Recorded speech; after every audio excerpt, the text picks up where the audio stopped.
donc petit à petit, voilà, je me suis fait un bon réseau. Jusqu'à ce qu'arrive la crise du Covid. La crise du Covid, donc tout le monde a connu le confinement. Et là, crise du Covid, tout le monde allait sur Internet, passer son temps sur Internet, à regarder la télé, puisque forcément 3 heures de transport, en moyenne, un Francilien passe 3 heures par jour de transport. Et moi, je me suis dit, waouh, 3 heures à passer du métro boulot dodo à regarder la télé, c'est dommage. 3 heures de perdu par jour sur une année, ça fait 600 heures finalement, les 600 heures que les gens regagnaient en liberté plutôt que d'être dans les transports, en fait, ils les reperdaient en regardant la télé. Et c'est là où, durant l'année 2020, que j'ai eu l'idée d'écrire ce livre, en fait.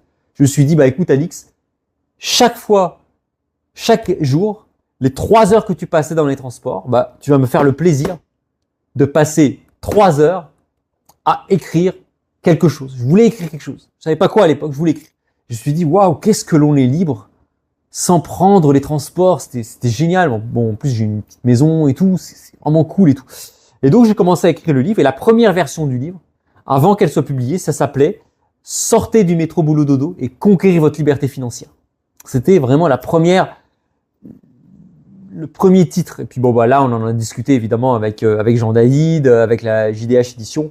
Bon, sortir du métro boulot dodo, ça fait un titre qui fait 2 pages, quoi. Donc du coup, c'est comme ça que le livre est devenu « Attention, ce livre peut vous rendre riche ». Et en fait, à la base, c'était vraiment les secrets pour atteindre la liberté financière. Et c'est à ce moment-là que j'ai eu l'idée d'écrire un petit peu ma biographie pour raconter un petit peu cette histoire, prendre un peu de recul et finalement dire à un lecteur, quelqu'un qui est en surendettement, qui a plein de crédits à rembourser et tout, qui bosse et tout, quel conseil je lui donnerais pour passer du statut métro boulot dodo, j'ai des crédits, j'ai des factures à payer, je mets rien de côté, en 20 ans, je peux finalement sortir finalement de la rat race. Et c'est là en fait que j'ai écrit ce livre-là, en mettant toutes mes compétences, toutes mes connaissances, avec plein d'astuces en fait pour montrer un petit peu au lecteur comment petit à petit il peut conquérir sa liberté financière. Et ça peut pas forcément en étant financier. Là-dedans, moi je parle vraiment, il y a des personnes, des infirmiers, des agriculteurs, des routiers, des restaurateurs, des professeurs. Donc vraiment la plupart des personnages que je cite dans ce livre, en fait ce sont des personnages qui sont de la classe moyenne, qui sont pas du tout dans le secteur de la finance.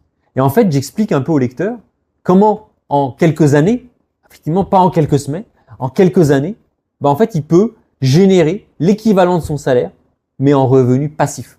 Des loyers, un petit business en parallèle, un investissement dans les assurances-vie, les plans d'épargne retraite, les contrats de capitalisation, vraiment dans des investissements banals, pas besoin d'aller ouvrir un compte offshore au Caïman.